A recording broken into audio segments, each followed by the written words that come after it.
Hello and welcome to another episode of Codo Cinema, the podcast show where I talk about movies. I'm your host, the man, the myth, the legend, Mark Codo, aka Codo Man. Well, it's already been a week since I graduated from Eastern Illinois University, and right now I am back home. Where is home, you may ask? Well, home is basically the city of Naperville, Illinois, and I mentioned it pretty briefly in a couple of earlier episodes of Codo Cinema that I live in the Chicagoland area, but very little that I live in Naperville. So yes, I live in Naperville, Illinois, which is a suburb of Chicago, and so yes, I'm about 3 hours up north from Eastern Illinois University. And as of now, I'm at home. I graduated from Eastern Illinois University, so that's nice. So what am I doing right now? Well, I'm doing another episode of Codo Cinema. Yeah, it feels like it's already been a week for me since I've been home from Eastern Illinois University. And the thing on my mind is, what should I talk about for a film? That is a good question. Well, if there's one film that comes onto my mind, it will be the sequel to the first Sonic the Hedgehog film, Sonic the Hedgehog 2. Yeah, that's right. Yeah, that's right. We got a sequel. We got a sequel to the first Sonic the Hedgehog film. Now I'm not gonna lie. I feel like I kind of saw the sequel coming right after that mid-credit scene from the first Sonic the Hedgehog film, where Tails shows up finding Sonic. So basically, Tails was finding Sonic as from what I saw in the sequel to the film. So pretty much, yeah. Now, no, to be fair though, I feel like I had high hopes for this film to be good. And to be fair, the film was actually pretty good because the reason why, because the sequel to this film set high expectations of what we're going to see. Particularly from the new characters. We got Knuckles the Echidna, and of course, Tails, who's basically a flying fox. And obviously enough, Sonic the Hedgehog, and the return of Dr. Robotnik, aka Eggman.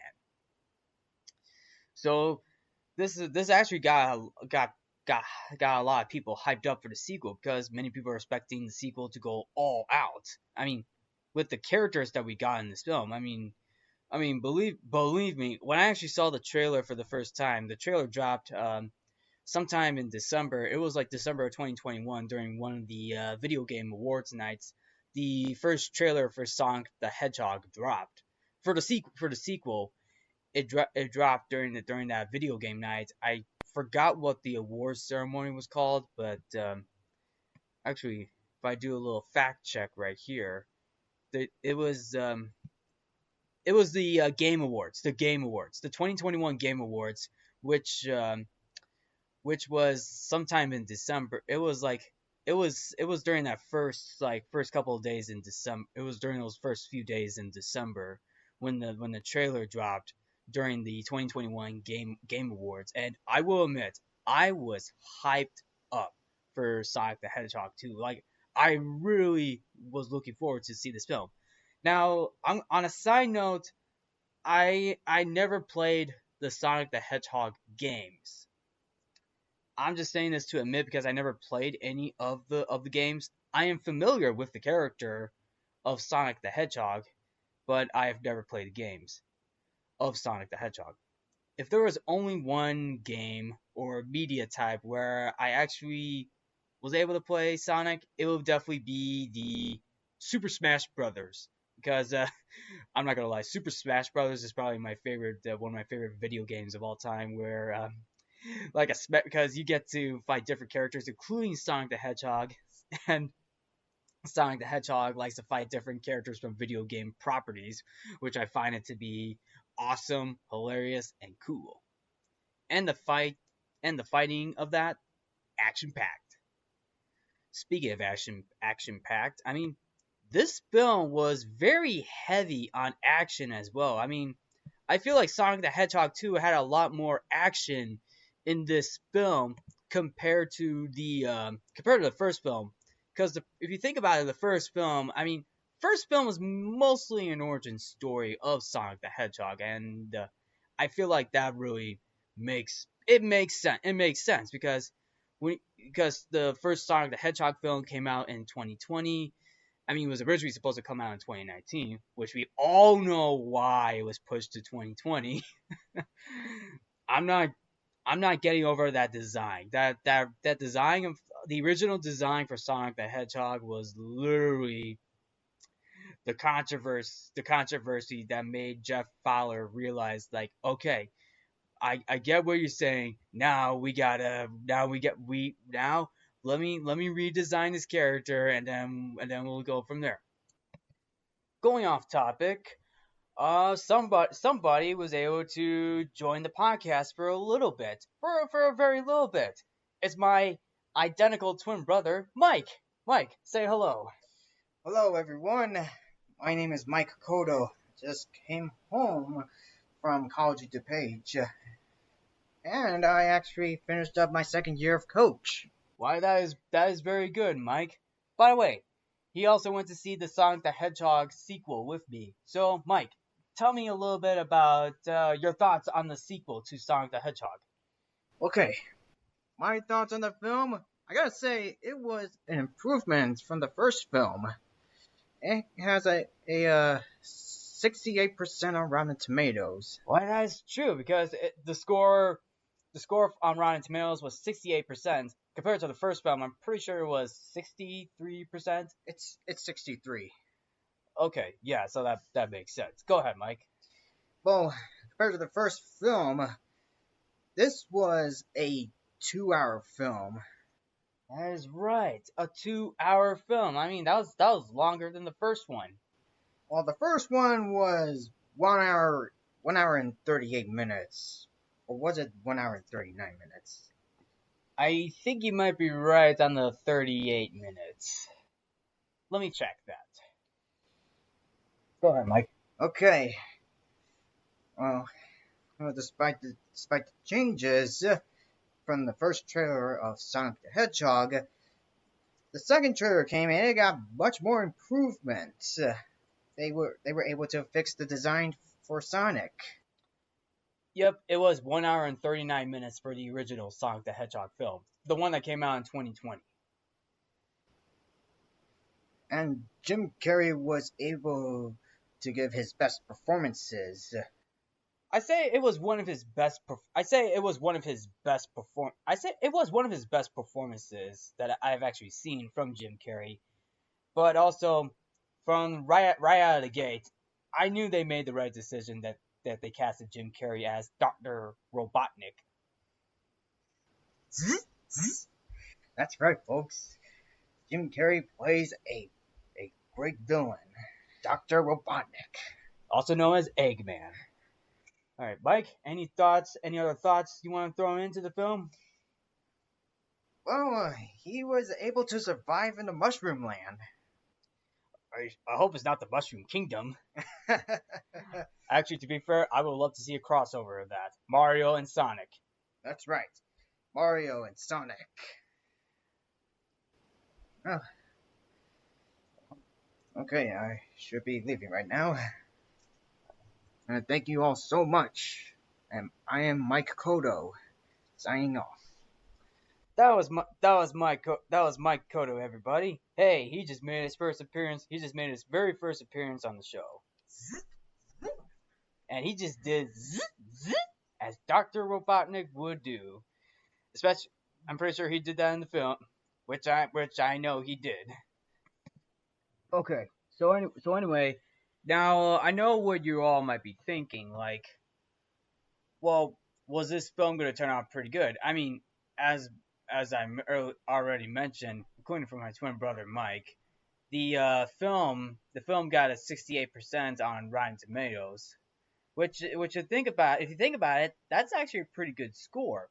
But at one point, don't forget, at the time when it comes to video game movie adaptations, they didn't really have that good of a reception. No, don't get me wrong.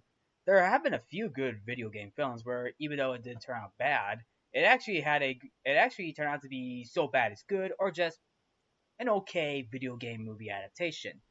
For Sonic the Hedgehog, it really, really broke the mold of bad video game films, or one of the few films that broke that mold that turned out to be a very good video game movie adaptation.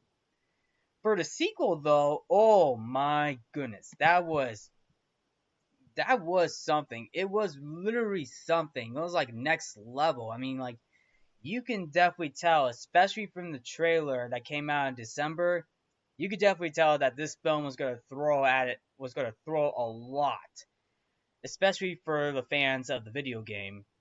Now, I actually went to see this film. I actually went to see this film back in April when I was still at Eastern Illinois University, my fifth year. Well, finishing off my fifth year, I was seeing the film in theaters at a movie theater in Mattoon. I was sitting with a boatload of kids and their parents, so I guess I could definitely tell. Obviously, it's going to be a family film, especially for a PG film. Plus, I could also tell that some people actually did grew up playing the Sonic the Hedgehog video games, so I could definitely tell that that's why they're gonna go see this film. Now, from my own experience of the sequel, though, it's literally I thought it was actually good. It was a good sequel. It improved a lot on the first film because of the different characters that we got. I mean, especially the return of Doctor Robotnik. I mean, I love Jim Carrey in this film. He was fun in this film. I mean, he was having a lot of fun. I mean, Doctor Robotnik, Eggman, a mad scientist, and Sonic's arch enemy or arch nemesis, and Doctor Robotnik escaped the Mushroom Planet with the help of Knuckles. That is right, folks. Like Knuckles was able to help at the throughout the entire. Well, actually, I should say throughout the majority of the film before he realizes that Doctor Robotnik was going to steal the Master Emerald from Knuckles because Knuckles wants the Master Emerald, but not even realizing that Doctor Robotnik was going to take the Emerald for himself. Like, oof, that was big. Plus, we even get to see the rivalry between Knuckles and Sonic. Like we're about like 10, 20, 10 minutes into the film. Knuckles, Knuckles and Dr. Robotnik come in and to fight Sonic the Hedgehog. Well, obviously it was mostly Knuckles fighting Sonic, and Knuckles was literally beating the living heck out of Sonic. Like Sonic just met his match. Like he met his match, and Echidna going up against a hedgehog. That is something right there. That is very surprising too. Now, now I will say this: Knuckles was definitely right about one thing. Sonic the Hedgehog was is very untrained and comedic. Like, I mean, especially when Sonic keeps throwing at jokes. I mean, when you have Knuckles like complaining about Sonic's jokes, like, oh my god, can you stop making these jokes, man? I mean, I can definitely tell Knuckles is getting annoyed by Sonic's jokes. I mean, Knuckles, he's a trained echidna. He is a trained echidna, and he was raised by his father, who is also an echidna. I mean, they're pretty trained warriors too. I mean, the echidnas in the world of Sonic the Hedgehog are pretty much trained warriors, and they were going to stop the owl tribe, which Longclaw, to which that also connects to Longclaw. Longclaw was an owl. Plus, Longclaw was an original character for the first two films. She was not a character for the video games. They just put her in the first two films just to have an original character for the film. So yeah, but also the fact I also want to mention that Idris Elba voices Knuckles the Echidna. Like that is surprising because I will definitely say this: they nailed the casting for Knuckles very well. Having Idris Elba, who has done a few voiceover roles before, he has done a few voiceover roles before, like Shere Khan from the 2016 live action remake of Jungle Book, Chief Bulgo in Zootopia, and of course he played one of the sea lions in Finding Dory. That's like that is an impressive voiceover resume. And of course, voicing an echidna like Knuckles, that is a that is like that is very impressive. That is very impressive. I mean, they really did. The filmmakers really did a very good job on casting Knuckles on this film. I mean, there were definitely rumors. I heard rumors that they were going for either Jason Momoa or Dwayne the Rock Johnson. I mean, those are fine choices, but with Idris Elba, the filmmakers, including Jeff Fowler, did a fantastic job on that. So what about with Knuckles out of the way? What about the other characters? Well, obviously enough, they got Ben Schwartz returning to voice Sonic. I love Ben Schwartz as Sonic. He did a fantastic job in the first one, and he did a fantastic job in this film as well. Plus, going up against Knuckles, that has to be a huge challenge too. I mean, that is definitely something. Plus, we even get to see Tails in this film. I mean, the title of this film is Sonic the Hedgehog 2, and yet the number two number that was placed in the title, that actually has the tails. Tails is foxtail. The two tails on the number two number for the title of Sonic the Hedgehog 2. I thought that was pretty clever because one, we're definitely going to see Tails in the sequel to Sonic the Hedgehog, so I like that how we're getting that, and plus having Sonic team up with Tails is another good level too, because Tails is actually best friends with Sonic the Hedgehog, and Tails is being voiced by O'Shaughnessy. Colleen O'Shaughnessy is a voice actress too, who actually voices Tails in a few Sonic the Hedgehog medias or of some sort, or a couple of Sonic the Hedgehog video games of some sorts before this film. So that is definitely something right there. And I will say this: the chemistry between Sonic and Tails in this film is good. As you could definitely tell, like they're teaming up to go on an adventure to find the Master Emerald. I mean, Tails Tails literally was shy at first. Like Tails didn't know if he wants to go on an adventure with Sonic, but they literally did, because one, they had to find the Master Emerald before Dr. Robotnik and Knuckles do, and two, using the gadgets, man. Oh my goodness, I didn't think Tails would have a number of gadgets. I mean, that is impressive, especially this one gadget that where Tails can duplicate himself into multiple characters of himself, especially during the dance sequence. And I will say this: the dance sequence that Sonic and Tails do in a Siberian bar up in the mountains, going up against this one Siberian dancer, it was funny.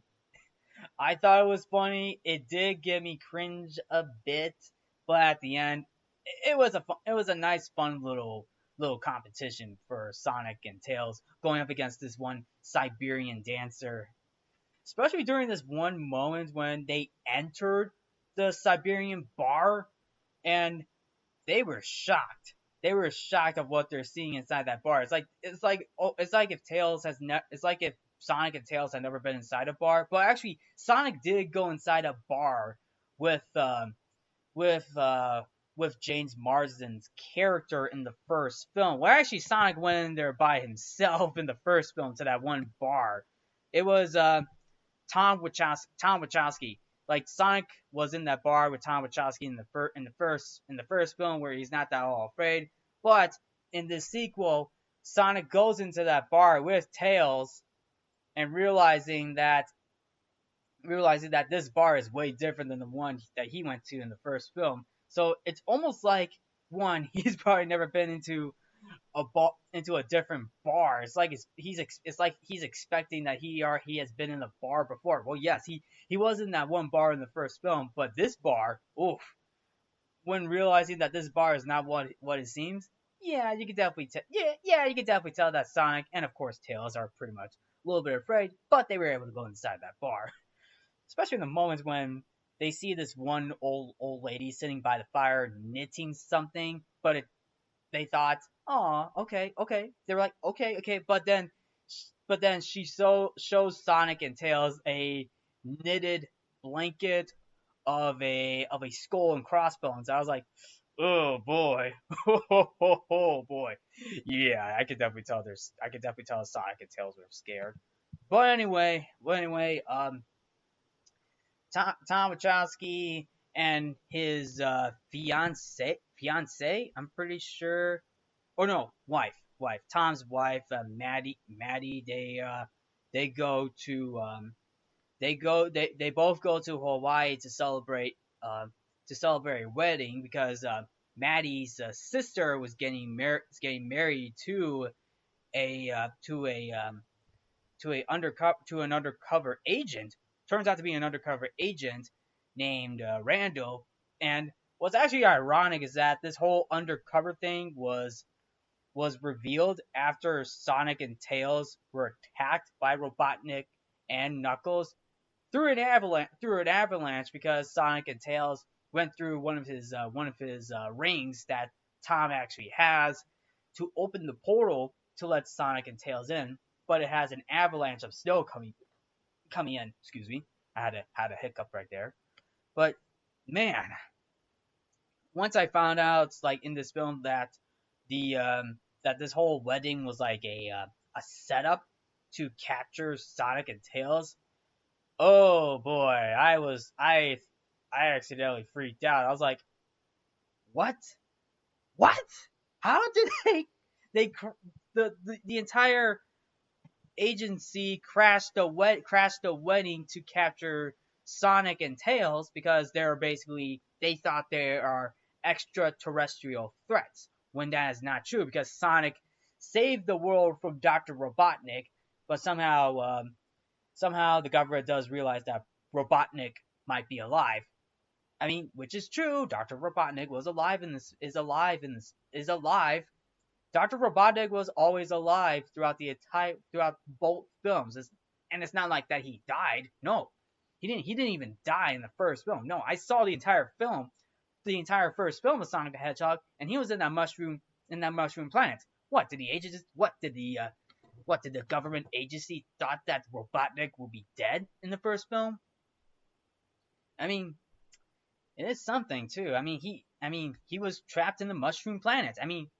What? I mean, what? Do you think he got? What do you think he got bounced by Mario or something? I mean, Mario wasn't even in this film, and that's a different video game film, by the way. On one hand, the sister in this film, Maddie's sister, really was really mad and upset at the fact that this whole wedding was a setup just to capture Sonic and Tails. My goodness.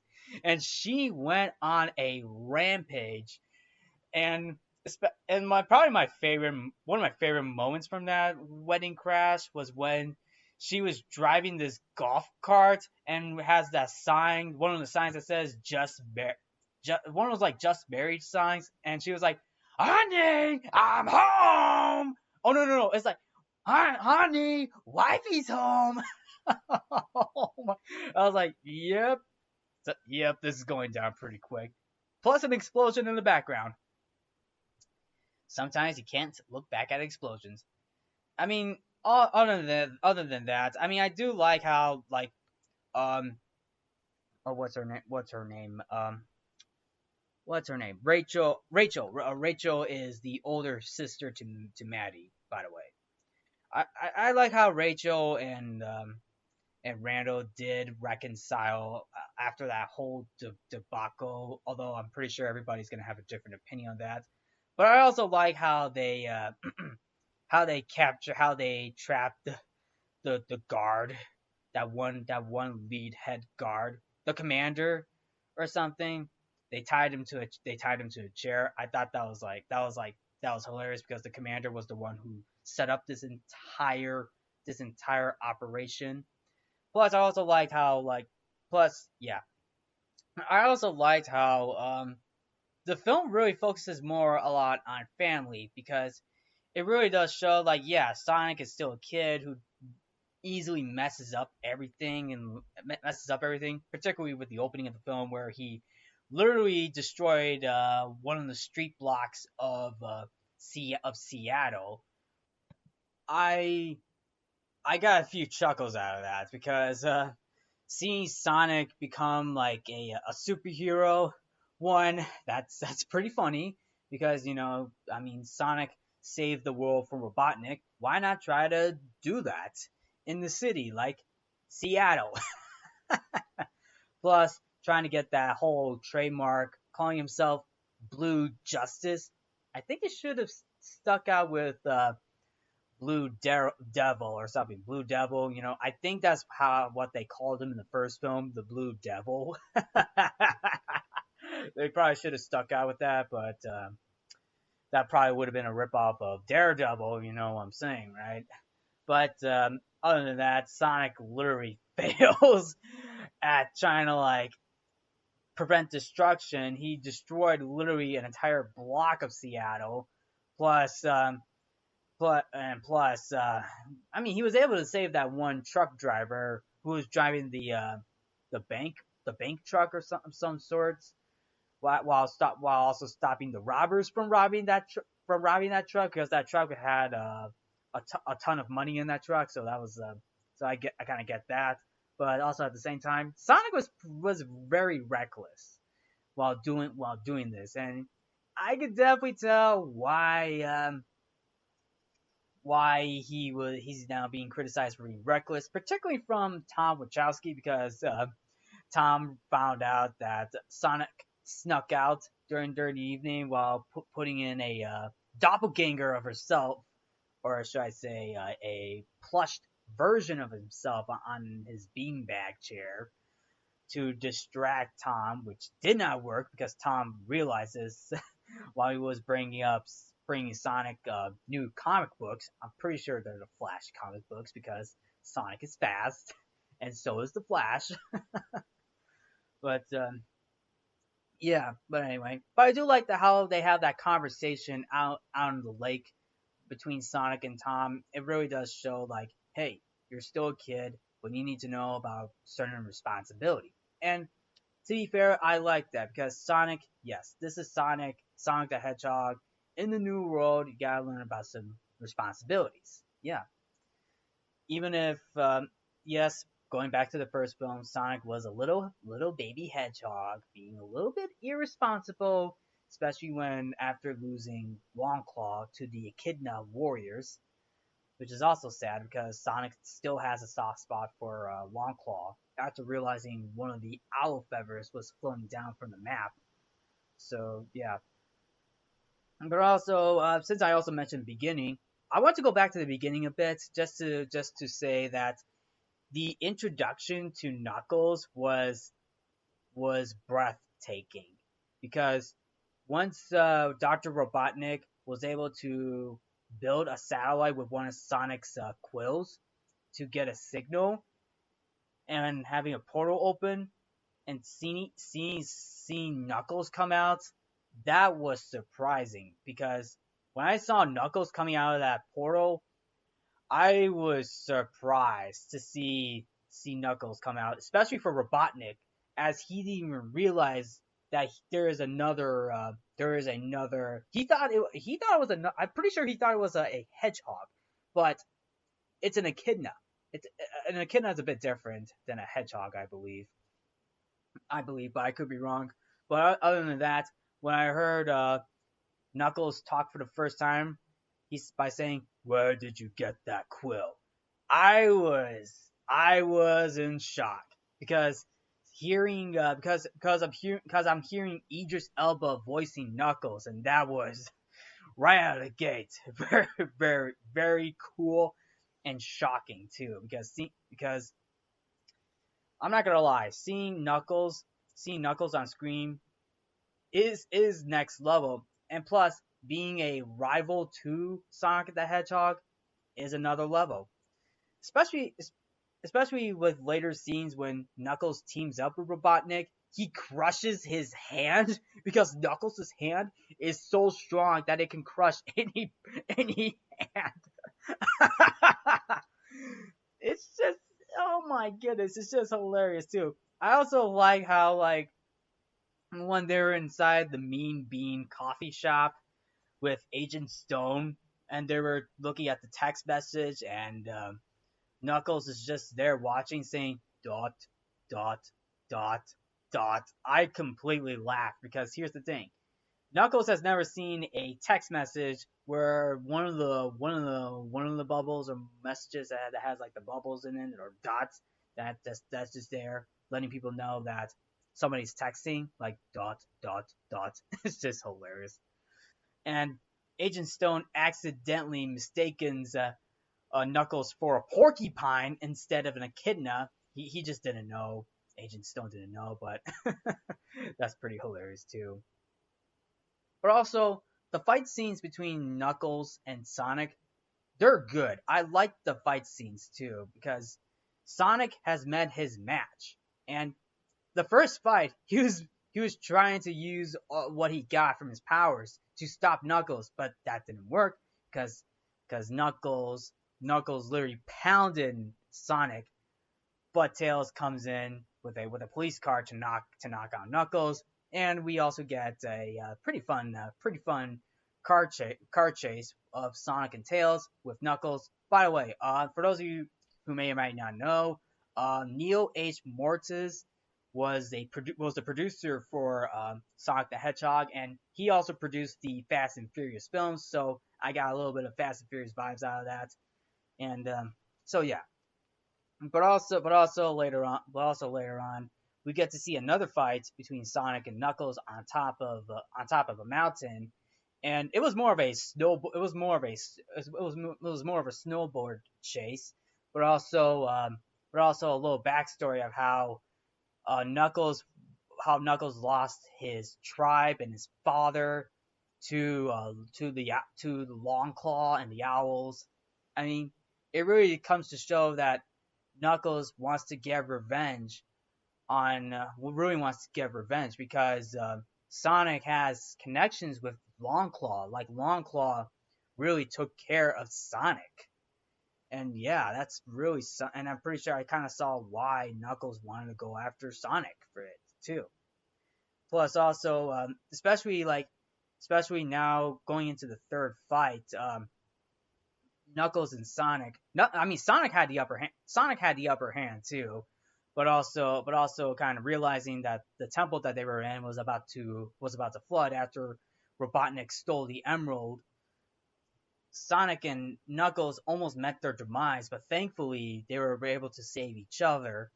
But Knuckles, on the other hand, was like wondering what was like, don't talk to me, don't talk to me, because here's the thing, Knuckles has this bit of a vengeance feel to him. I mean, because it kind of shows like, yeah, he's a vengeful guy, but it definitely does show that he cares. He has a bit of a caring side too. I mean, Sonic cares too, and that's why he reasoned with him on the beach after the temple was collapsed. And I really liked their conversation on that, especially when they were throwing sandballs. They were throwing sandballs at each other. I also like how Knuckles threw a big one at Sonic. But anyway, we even get to see a final fight between Sonic, Knuckles, and Tails against a giant robot of Dr. Robotnik. Now that is something that is straight out of the video game right there, because Dr. Robotnik, Eggman, has a huge robot, and I'm pretty sure this was in the sequel to the Sonic the Hedgehog video games. And it's a very big CGI robot, and oh boy, Sonic, Tails, and Knuckles really teamed up to take down this robot. Plus, they even had to go on the inside too to get the Master Emerald out of Eggman, and they were able to do that. Sonic at one point almost dies at one point. He almost died multiple times in this film from water and from Eggman. It's like he almost died. He almost dies. But once Sonic uses the emeralds, the Master Emerald from those little emeralds from the Master Emerald, he was unstoppable. He turned into Golden Sonic and was able to stop Dr. Robotnik. And at one point, I don't think. At one point, it looks like he was about to kill Robotnik, but even though he knocked down his entire robots, including Robotnik himself, I had this thought in my mind. I don't think Robotnik's dead. I don't think he's dead because there was a mid-credit scene later on where some of the agents, including Agent Stone himself, are trying to find Robotnik. I can definitely tell that Robotnik might still be alive because Agent Stone is there as if he's a very good friend to Robotnik, but somehow the government realizes they've been keeping a very special project, which actually turns out to be Project Shadow. Shadow, another character for Sonic, yeah, who I believe it turns out to be another enemy of Sonic the Hedgehog. And yeah, and plus at the very end, Knuckles, Sonic, and Tails were able to play baseball with Tom and his wife. Plus, Knuckles was about to get into some more humor too. Like he doesn't know what baseball is, but he was able to do it by hitting a home run through the scoreboard and taking all the bases and wondering what is ice cream? What is ice cream? And sprinkles? Does ice cream have grapes with it? And grapes, the fruit grapes. I'm pretty sure snow cones have that grape flavor too. Plus, also, yeah, yeah, and basically that's pretty much it about this film. I mean, I will say this: this film alone is very focuses so much on the Sonic characters rather than the humans, which, to be fair, I actually kind of like because you're focusing more on the Sonic the Hedgehog characters rather than the humans, which is also a bit of a problem too for some films. Like for example, the Godzilla MonsterVerse films, the more recent ones from Legendary Pictures, where they focus so much more on the humans rather than the monsters, but also telling a story. That's a bit of a problem too. But I do like how they focus more on the Sonic characters in the sequel to Sonic the Hedgehog 2. I like how they focus more on the Sonic characters rather than the outside character human aspects. So I like that. I still like the humans too, especially Jim Carrey's character of Dr. Robotnik. He did a fantastic job. I mean, I am hearing rumors that he's going to retire, but if there's going to be a third Sonic film, which I'm hearing rumors about, they might bring Dr. Robotnik back. But only time will definitely tell, because I am actually looking forward to see a third Sonic the Hedgehog film, if that's ever going to get off off to a good start. Plus a possible Knuckles spinoff as well. But anyway, if I were to rate this film, I say 8 out of 10 because the film itself, I will say this, I enjoyed the film, but there were definitely moments in the film where they could have at least handled a lot better. The runtime was a lot longer. It was about a 2 hour and 3 minute film compared to the first film where it was like 99 minutes. I mean, that was a lot longer because they threw in a lot of stuff in that film. They threw a lot of stuff in that film, especially from the video games, and I'm pretty sure a lot of video game fans of Sonic the Hedgehog are going to enjoy this. I know not many critics will like this film, and that's totally fine. But with a 67% score on Rotten Tomatoes, it was a better score than the first Sonic the Hedgehog film. So it does come to say I am definitely looking forward to see what the future of the Sonic the Hedgehog films is going to be, including from the direction of Jeff Fowler, Paramount Pictures, and so forth. So I am really looking forward to see what the future will have in store for Sonic the Hedgehog. So, anyway, That's my take on the film. What did you all think about Sonic the Hedgehog 2? Did you enjoy the film? Did you thought the film was okay? Did you not like the film? It's okay if you don't like the film. I mean, it's your opinion. It's your opinion. But in my opinion, I thought I really enjoyed this film. I really enjoyed this film. So, thank you for tuning in to Codo Cinema. I'm your host, Mark Codo, aka Codo Man. Remember to watch movies and stay positive. 5 minutes later. Why, hello everyone! This is Mike Codo, aka Dr. Robotnik, from the Sonic the Hedgehog. And I heard of this film. It was quite much better than the first. I just returned from the Mushroom Land, and I gotta say, it was kind of different. But luckily, I was able to escape with Knuckles. So, anyway, if you guys are willing for this film, I would suggest you all go and see it. Despite the longer runtime, which is 2 hours and 2 minutes. Well, hopefully I will return for the sequel, if it happens. But anyway, hope you enjoyed the second film. So thank you so much. This is Dr. Robotnik signing off. And this is Mike Codo. Thank you so much. Have a great day. And later, Hedgehog!